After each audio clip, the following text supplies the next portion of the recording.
ꯑꯃꯨꯕ ꯊꯋꯥꯏꯗꯨꯅ ꯆꯐꯨ ꯃꯅꯨꯡꯗ ꯍꯦꯛ ꯆꯪꯈꯤꯕꯒ ꯑꯌꯤꯡꯕꯤꯗꯨ ꯃꯈꯨꯝ ꯄꯥꯛꯅ ꯈꯨꯝꯖꯤꯟꯗꯦ ꯁꯪꯇ꯭ꯔꯤꯛ ꯌꯦꯡꯈꯤꯕ ꯃꯐꯝ ꯑꯃꯗꯒꯤ ꯍꯣꯡꯕ ꯂꯩꯇꯅ ꯌꯦꯡꯂꯒ ꯂꯩ ꯉꯥꯏꯍꯥꯛ ꯂꯩꯔꯒ ꯇꯤꯡꯈꯪ ꯃꯆꯥ ꯑꯃꯅ ꯊꯛ ꯊꯥꯡꯒꯠꯂꯛꯏ ꯑꯁꯨꯝꯅ ꯍꯦꯛ ꯊꯥꯡꯒꯠꯂꯛꯄꯒ ꯉꯧꯔꯣꯛ ꯉꯧꯕ ꯏꯅꯥꯎꯕꯒꯤ ꯊꯋꯥꯏꯗꯨ ꯁꯠ ꯂꯥꯞꯇꯛꯅ ꯄꯥꯏꯊꯣꯛꯈꯤ ꯃꯍꯥꯛꯁꯨ ꯐꯠꯇ꯭ꯔꯕ ꯑꯃꯨꯕ ꯊꯋꯥꯏ ꯑꯁꯤꯒ ꯀꯥꯏꯅꯕ ꯌꯥꯗꯅꯕ ꯂꯤꯛꯂꯥꯏꯅ ꯄꯨꯟꯁꯤꯟꯈ꯭ꯔꯕꯅꯤ ꯃꯔꯝ ꯑꯁꯤꯅ ꯆꯐꯨ ꯃꯅꯨꯡ ꯑꯁꯤꯗ ꯆꯪꯅꯕ ꯍꯣꯠꯅꯔꯤꯕꯅꯤ ꯑꯌꯤꯡꯕꯤꯅ ꯏꯅꯥꯎꯕꯒꯤ ꯅꯤꯡꯉꯝꯗ꯭ꯔꯕ ꯊꯋꯥꯏ ꯃꯤꯔꯦꯜ ꯑꯗꯨ ꯅꯨꯡꯁꯤꯅ ꯌꯦꯡꯂꯒ ꯑꯁꯨꯝꯅ ꯍꯥꯏꯔꯛꯏ ꯅꯍꯥꯛꯀꯤ ꯌꯥꯀꯥꯕꯨꯡꯗꯤ ꯃꯐꯝ ꯑꯁꯤꯗ ꯅꯠꯇꯦꯗꯣ ꯅꯨꯡꯁꯤꯔꯕ ꯏꯆꯥꯒꯤ ꯊꯋꯥꯏꯋꯣ ꯏꯃꯥꯅ ꯅꯍꯥꯛꯀꯤꯁꯨ ꯁꯣꯏꯗꯅ ꯂꯩꯐꯝ ꯄꯤꯔꯒꯅꯤ ꯃꯤꯀꯨꯞ ꯄꯨꯡꯖꯥ ꯑꯃ ꯑꯅꯤꯇꯪꯗꯤ ꯉꯥꯏꯌꯨꯀꯣ ꯑꯁꯤ ꯍꯥꯏꯔꯒ ꯆꯐꯨ ꯑꯗꯨꯕꯨ ꯐꯤ ꯑꯉꯧꯕ ꯑꯃꯅ ꯃꯈꯨꯝ ꯆꯦꯠꯅ ꯈꯨꯝꯖꯤꯜꯂꯤ ꯑꯗꯨꯒ ꯄꯥꯌꯥꯅ ꯀꯤꯁꯤꯜꯂꯤ ꯍꯦꯛ ꯀꯤꯁꯤꯟꯕ ꯂꯣꯏꯕꯒ ꯑꯌꯤꯡꯕꯤꯅ ꯇꯥ ꯁꯅꯥꯖꯥꯎꯕ ꯂꯝꯕꯤꯒꯤ ꯅꯥꯀꯜ ꯑꯁꯤꯗ ꯆꯐꯨ ꯑꯁꯦ ꯐꯨꯝꯕ ꯆꯟꯅꯕ ꯇꯧꯕꯤꯌꯨ ꯊꯨꯃꯣꯛ ꯑꯗꯨꯗ ꯌꯥꯎꯔꯤꯕ ꯊꯥꯡꯖꯧ ꯑꯃꯅ ꯁꯅꯥꯖꯥꯎꯕꯅ ꯆꯐꯨ ꯑꯁꯤ ꯐꯨꯝꯅꯕ ꯇꯧꯕ ꯍꯧꯔꯛꯏ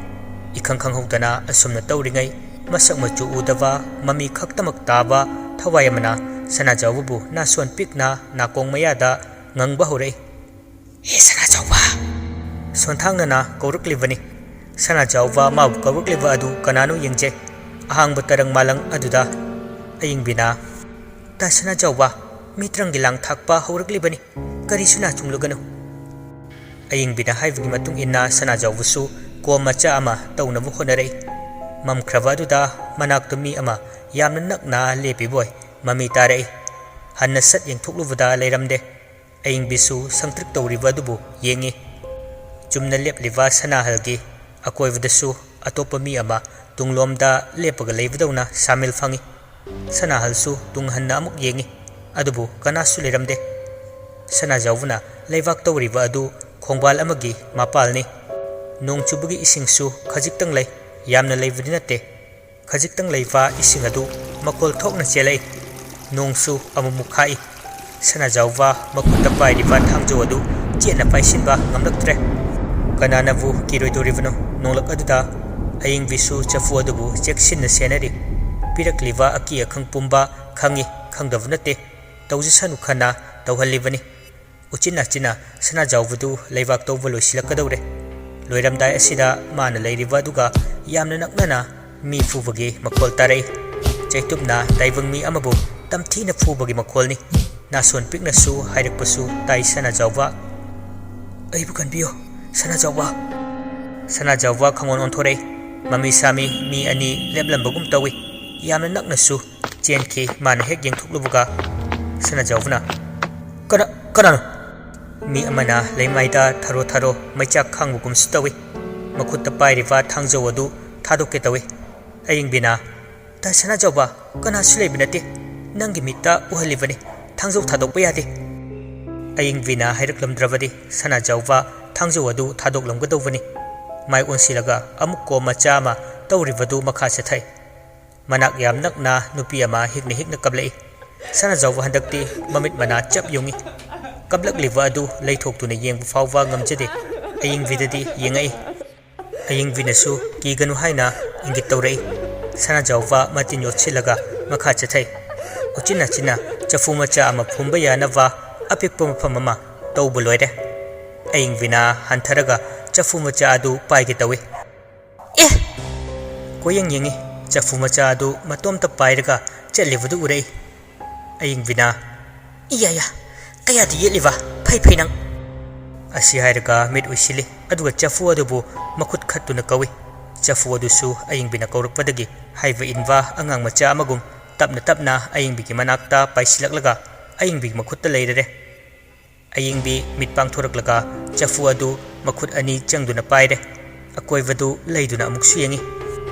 maha khanglibani kanagumbi nupi amagi matik mayai kalava hakchangi mami amana mahakna pangthokadoriba thabaga sibu yetkhai thingaiwa lai haibasi hojik masiga onsinaruba yadri mana tawgadoriba thabak wali khanglabasu khangsinaduna chafu adubu Sanajaubuna tawthokliba ko macha aduda tapna thami aduga leiba khochile ayingvina ta Sanajauba leibak asi sujinbiro Sanajaubusu leiba khopchiliba adu ningthina sujili ꯑꯌꯤꯡꯕꯤ ꯌꯥꯝꯅ ꯁꯤꯡꯕ ꯅꯨꯄꯤꯅꯤ ꯃꯐꯝ ꯑꯁꯤ ꯑꯌꯨꯛ ꯅꯨꯡꯊꯤꯜꯗ ꯇꯧꯊꯣꯛꯇꯨꯅ ꯂꯧꯊꯣꯛꯂꯕꯗꯤ ꯃꯥꯅ ꯄꯥꯡꯊꯣꯛꯂꯤꯕ ꯑꯁꯤ ꯑꯔꯦꯝꯕꯗ ꯇꯥꯒꯗꯧꯔꯤꯕꯅꯤ ꯃꯔꯝ ꯑꯁꯤꯅ ꯂꯥꯏꯃꯤꯠ ꯇꯧꯕ ꯃꯤꯅ ꯈꯨꯠ ꯊꯥꯕ ꯉꯝꯗꯅꯕ ꯃꯍꯥꯛ ꯃꯁꯥꯒꯤ ꯈꯣꯡꯄꯥꯛꯅ ꯑꯍꯨꯝꯂꯛ ꯇꯞꯅ ꯇꯞꯅ ꯅꯦꯠꯁꯤꯜꯂꯤ ꯑꯗꯨꯒ ꯂꯥꯏ ꯈꯨꯔꯨꯝꯂꯝꯕ ꯃꯐꯝꯅꯤ ꯈꯪꯅꯅꯕ ꯇꯤꯡꯈꯪ ꯈꯔ ꯂꯥꯂꯥꯇꯣꯟ ꯑꯗꯨꯁꯨ ꯁꯨꯖꯤꯜꯂꯤꯕ ꯑꯗꯨꯒꯤ ꯃꯊꯛꯇ ꯂꯪꯊꯣꯛꯑꯝꯃꯤ ꯂꯥꯏ ꯈꯨꯔꯨꯝꯂꯝꯕꯒꯤꯅꯤ ꯈꯪꯂꯕꯗꯤ ꯃꯤꯆꯝ ꯀꯅꯥ ꯑꯃꯠꯇꯅ ꯃꯐꯝ ꯑꯁꯤꯕꯨ ꯆꯪꯂꯣꯏ ꯊꯩꯗꯣꯛꯇꯨꯅ ꯆꯠꯅꯒꯗꯧꯔꯤꯕꯅꯤ ꯑꯌꯤꯡꯕꯤꯅ ꯗꯥ ꯁꯅꯥꯖꯥꯎꯕ ꯇꯥꯃꯣ ꯑꯩꯒꯤ ꯃꯥꯡ ꯊꯥꯕꯤꯔꯣ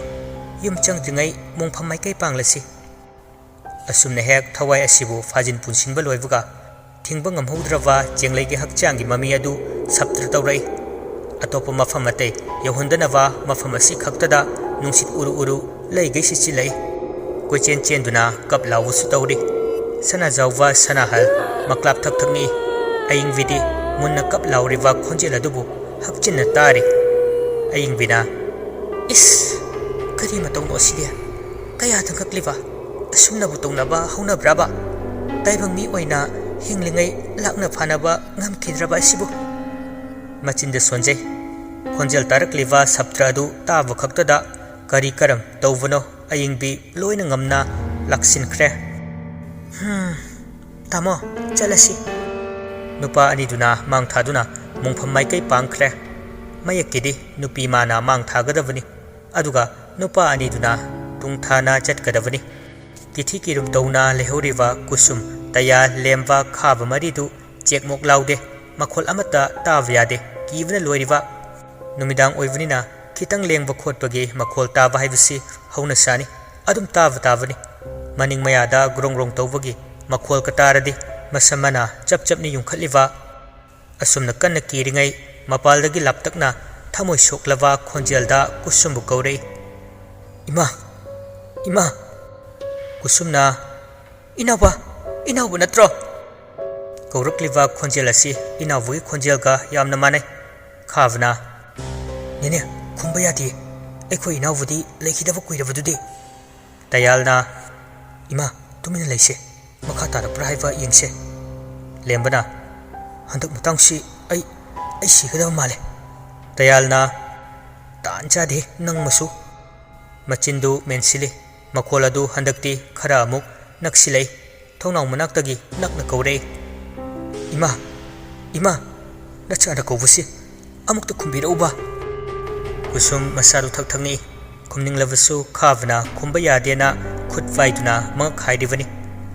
ꯏꯃꯥ ꯅꯆꯥ ꯌꯥꯝ ꯋꯥꯔꯦ ꯀꯔꯤꯒꯤꯅꯣ ꯏꯃꯥꯅ ꯅꯆꯥꯕꯨ ꯍꯟꯅ ꯌꯦꯡꯕꯤꯔꯛꯇ꯭ꯔꯤꯕ ꯑꯁꯨꯛ ꯀꯨꯏꯅ ꯅꯆꯥꯅ ꯏꯃꯥꯕꯨ ꯊꯥꯗꯣꯛꯇꯨꯅ ꯆꯠꯄ ꯉꯝꯗꯅ ꯌꯨꯝ ꯑꯁꯤꯒꯤ ꯏꯪꯈꯣꯜ ꯑꯀꯣꯏꯕꯗ ꯂꯩꯖꯕꯕꯨ ꯅꯆꯥꯕꯨ ꯀꯧꯕꯤ ꯉꯥꯡꯕꯤꯗ꯭ꯔꯤꯕꯁꯤ ꯀꯔꯤꯒꯤꯅꯣ ꯑꯩꯁꯤꯕꯨ ꯏꯃꯥꯅ ꯏꯟꯊꯣꯛꯂꯤꯕꯁꯤꯕꯨ ꯑꯩꯕꯨ ꯅꯨꯡꯁꯤꯗ꯭ꯔꯕꯣ ꯇꯥꯏꯕꯪ ꯃꯤ ꯑꯃꯅ ꯇꯁꯦꯡꯅ ꯀꯞꯄꯨꯒꯨꯝ ꯀꯞꯂꯛꯏ ꯃꯤꯡꯁꯦꯜꯅ ꯄꯥꯟꯕ ꯊꯣꯡꯅꯥꯎ ꯑꯣꯏꯕꯅꯤꯅ ꯃꯄꯥꯜꯗ ꯀꯅꯥ ꯆꯠꯂꯤ ꯀꯅꯥ ꯂꯩ ꯂꯣꯏꯅ ꯎꯔꯤꯕꯅꯤ ꯃꯄꯥꯜꯗꯒꯤ ꯃꯅꯨꯡꯗ ꯂꯩꯕ ꯃꯤꯕꯨ ꯎꯕ ꯐꯪꯗꯕ ꯈꯛꯇꯅꯤ ꯃꯃꯤ ꯁꯥꯃꯤ ꯑꯣꯏꯅ ꯏꯅꯥꯎꯕꯒꯤ ꯊꯋꯥꯏ ꯑꯗꯨꯕꯨ ꯏꯃꯨꯡꯗ ꯂꯩꯔꯤꯕ ꯃꯈꯣꯏꯅ ꯎꯕ ꯐꯪꯏ ꯀꯤꯕꯁꯨ ꯄꯣꯛꯏ ꯍꯔꯥꯎꯕꯁꯨ ꯄꯣꯛꯏ ꯃꯈꯣꯏꯁꯤꯡꯗꯨ ꯋꯥꯍꯩ ꯈꯔꯗꯨ ꯍꯥꯏꯕ ꯂꯣꯏꯕꯒ ꯑꯃꯨꯛꯁꯨ ꯁ꯭ꯋꯥꯏ ꯃꯥꯡꯈꯤ ꯀꯨꯁꯨꯝꯅ ꯏꯃꯥꯒꯤ ꯏꯕꯨꯡꯉꯣ ꯃꯈꯣꯜ ꯊꯣꯛꯍꯟꯗꯅ ꯀꯧꯔꯒ ꯀꯞꯆꯔꯛꯏ ꯏꯅꯥꯎꯕꯅ ꯑꯁꯨꯝꯅ ꯃꯊꯤ ꯐꯣꯡꯂꯛꯂꯤꯕꯁꯤ ꯃꯍꯥꯛꯄꯨ ꯂꯣꯏꯁꯤꯟꯅꯕ ꯑꯌꯤꯡꯕꯤꯅ ꯃꯣꯡꯐꯝ ꯆꯠꯄ ꯍꯧꯔꯛꯄꯗꯒꯤꯅꯤ ꯏꯪꯈꯣꯜ ꯆꯥꯏꯒꯣꯟꯅꯨꯡꯗꯨꯗ ꯀꯣꯏꯄꯥꯏ ꯄꯥꯏꯗꯨꯅ ꯃꯀꯨꯅ ꯈꯣꯡꯕꯒꯨꯝ ꯁꯤꯊ ꯀꯞꯆꯔꯤ ꯃꯤꯀꯞ ꯑꯗꯨ ꯇꯥꯕꯗ ꯅꯤꯡꯉꯝꯗꯕ ꯅꯨꯡꯁꯤꯕꯁꯨ ꯄꯣꯛꯏ ꯑꯗꯨꯒ ꯑꯃꯨꯛꯁꯨ ꯑꯀꯤ ꯇꯨꯖꯨꯡꯕꯁꯨ ꯄꯣꯛꯏ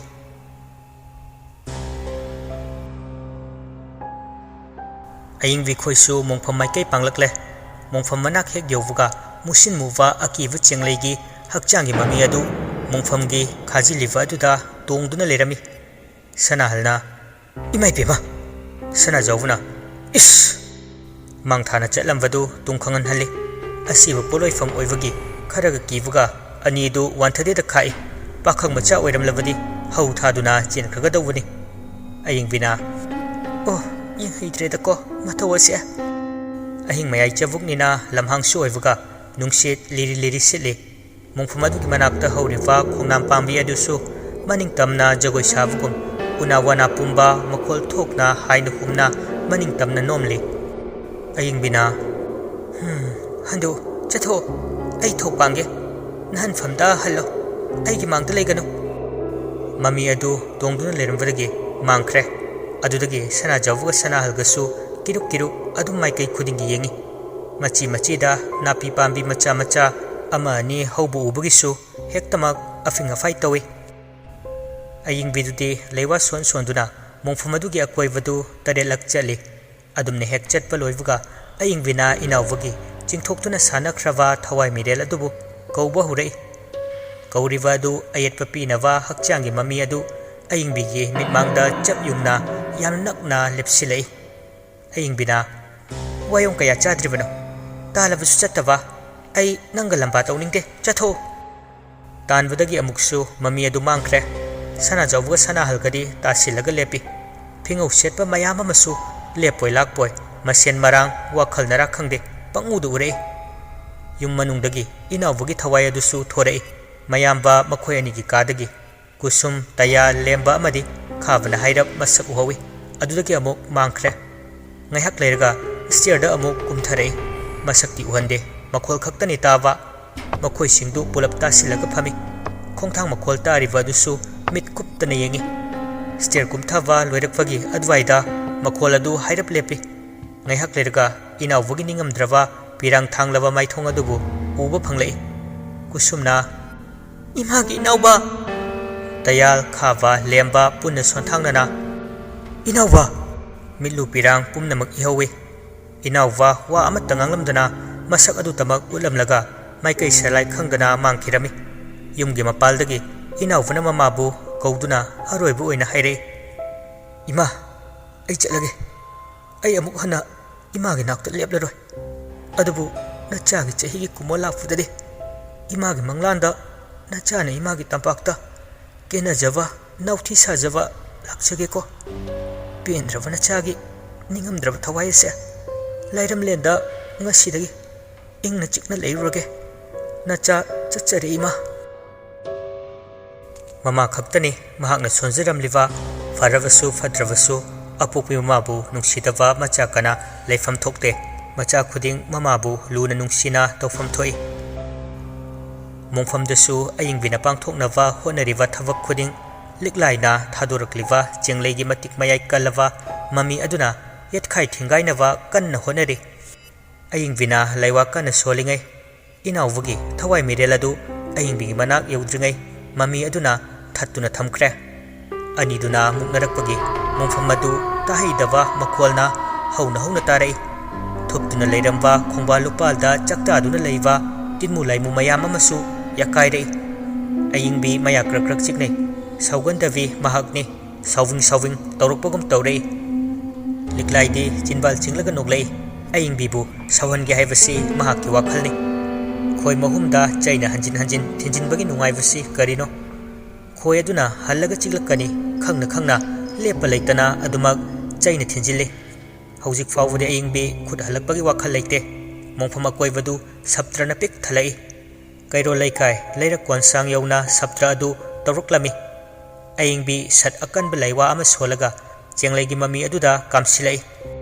inawagi thawai mirela dubu thatlam leva mami adu mongfam adugi manakta horiva khongnang makhong aduda tharo onduna laiwa adugi chaina khangli inawagi thawai mirela dusu ayingbi ki manakta yoksilakpaga panthade tawfam thokpadu sat pangthorai liklaina mangonda tainava ngamdraga leiriva leikaigi yumda tainaduna tamnava akiva makhol mayama tahanba horaklabani aying vina ngasi korau nongjadagi nahak lairam lenda ingna chikna leiruroko aying baga sibaga tona tinaduna leiba yade amuk hanna miram lena sibu tung hanna yengla anu nahak amadi miram lengi marakta fijang tarena khajinduna thamlabani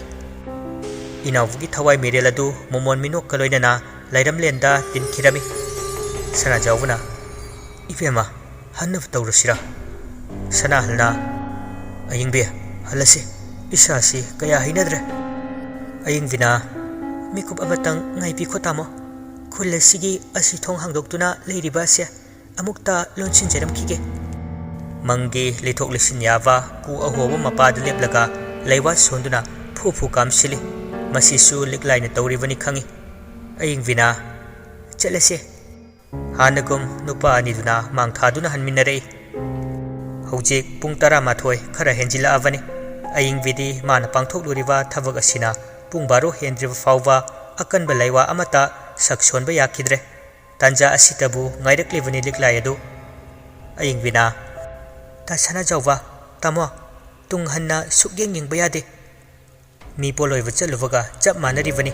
ngasai makhaydi chenglegi thawai mireldu khaktana yetlambani hojiktada fingau setpa mayam amasu ngarang ngarang tung inarei अयिंग विना अमुकसु थारक्लबा अकी खंगपिरक्त्रबसु अदुम इनरei मयाम अमा क्रिक क्रिक सौदुना अयिंग वे अमुकसु हन्ना नुपा अनिदुबु हाइरei तासना जावबा तामो अइना कौरक्लबसु नखोय अनि तुंग सोन ओंथरकनु खुमलकपसु यादे वा अमता ngang तुमिन्ना yum यौनबा चटकदबनी खुदोंथीबा थोकद्रा पाखना अमुकसु सिनरei इनरक्लिबा सिंग असिना महाकी मपा लानखतना चटखलकपदी ngamba matik natte asiba amabu mingau thagौदुना कप लावबदी अदुमक तवे कप लावबगी मखोलदु सना जवुगा सना हलगा सुताई लैकागी थादोकपा हुई मखैदी मखोय अहुमबु चोंगसिन चोंगसिनदुना खोंगी अमुमुक्सु कीना चेंसिनखी ममै लोटलगा कप हाइबदु यौरे उचिना चिना सना जवुगी इंखोल लानसिलै अयिंग विना इचे कुसुम अयिंग विना कौरपगी मखोल तावगा कुसुम पाइथोरै तयाल होइसु किरमबदु खंफा फरei मंकारकपगी तुलसीना इसिंगदा लुपगा चाइथोकपदौना चाइथोई हेक चाइथोकप लोइबगा सना जावबदु मंगोल यौबगा लेक्थखी लाइन नंबा खोटपगी नते वखलना मंगबगी हानदगिसु चोकथदुना लैबगा चही 50 मथक हुंफु मया यौसिलाबनिना का हेना वखल अवाबा खनबा याद्रब मतमनी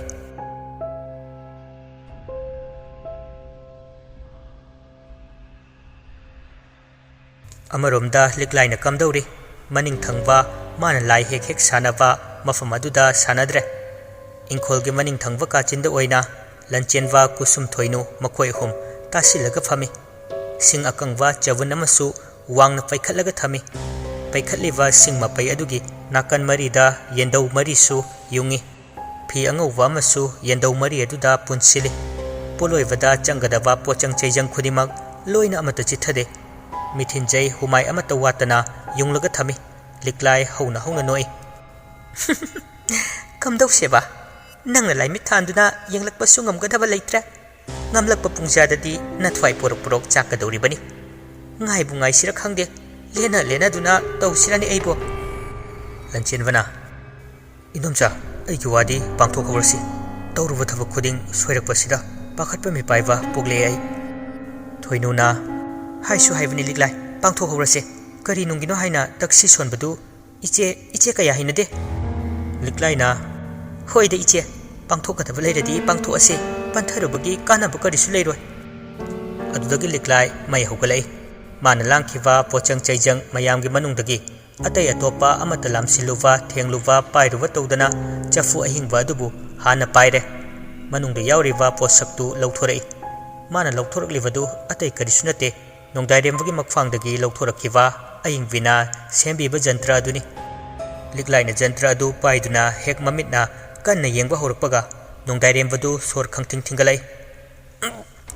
नेने पारे वाना कौजरे अदुबु तादे उइथबा मतांग ओइबगी थोइबसु फना कुइना तुमजरमदबनी नावना नोकपगा ngangbगा तौसिनबदगी उइथखिबदा ngairi नोंदाइरेमबना नोबा बाबु इसे तक्सगे सोरदु चाउना होली तोइना सोरदु होनबा ngamsilaktre नोंदाइरेमबना कौरिबदु कना अमतना ताद्रबसु इचेनारि ताइ अदुबो नोंदाइरेमबगी मनाक्ता लाकेदि खंदे लाक्सु लाक्ते मोबाइल मेतुना लै लिकलाइसु जंत्र अदुबो खुबिगा खुदोमबिगना चपलगा हुरु लैरगा लैवा सोनदुना फू सुम कामी नोंदाइरेमबगी थवाई मिरेल तरुकमक जंत्र असिगी मनुंगदा यावरिबनी लंचेनवगा थोइनुगसु ngasiदी अमुक्तंग माइ पाक्सगे अयेत अपन पिबिरकनु खना लाई खुरुमजरी अहिंगबा मियोइबा अमगी थवाई मिरेल कौथोक्तुना चिंथोक्तुना सानवा असितबु अफावा अराइवा अचंबा थबक्ति नते अदुना हंदक्ति नोंदाइरेमबा खांगबा लाक्पा ngamसिलक्त्रे ꯆꯨꯝꯅ ꯂꯩꯕ ꯋꯥꯔꯛꯂꯦ ꯊꯕꯥꯛꯇꯁꯨ ꯀꯤꯠ ꯀꯤꯠ ꯅꯝꯂꯛꯏ ꯃꯈꯅꯥꯎ ꯈꯔ ꯈꯔ ꯀꯪꯁꯤꯜꯂꯛꯏ ꯃꯈꯨꯠ ꯑꯅꯤꯅ ꯃꯈꯅꯥꯎ ꯑꯗꯨ ꯄꯥꯏꯗꯨꯅ ꯈꯥꯡꯖꯩ ꯁꯤꯡꯂꯤ ꯅꯥꯎꯔꯤ ꯂꯣꯏꯅ ꯆꯣꯡꯊꯣꯔꯛꯏ ꯁꯣꯔ ꯊꯤꯡꯒꯠꯄꯗ ꯈꯥꯡꯅꯕ ꯍꯣꯠꯅꯕꯗ ꯃꯆꯤꯟꯗꯁꯨ ꯑꯇꯩ ꯀꯧꯗ꯭ꯔꯕꯁꯨ ꯄꯥꯔꯤꯕꯨ ꯀꯧꯖꯩ ꯄꯥꯔꯤ ꯄꯥꯔꯤ ꯏꯁꯤꯡ ꯈꯔ ꯊꯛꯀꯦ ꯄꯥꯔꯤ ꯈꯣꯟꯖꯦꯜ ꯑꯃ ꯇꯧꯔꯛꯏ ꯏꯆꯟꯗꯨ ꯃꯣꯕꯥꯏꯜ ꯃꯦꯠꯂꯝꯕꯗꯨ ꯂꯦꯞꯂꯒ ꯃꯅꯥꯗꯨ ꯊꯥꯡꯒꯠꯂꯤ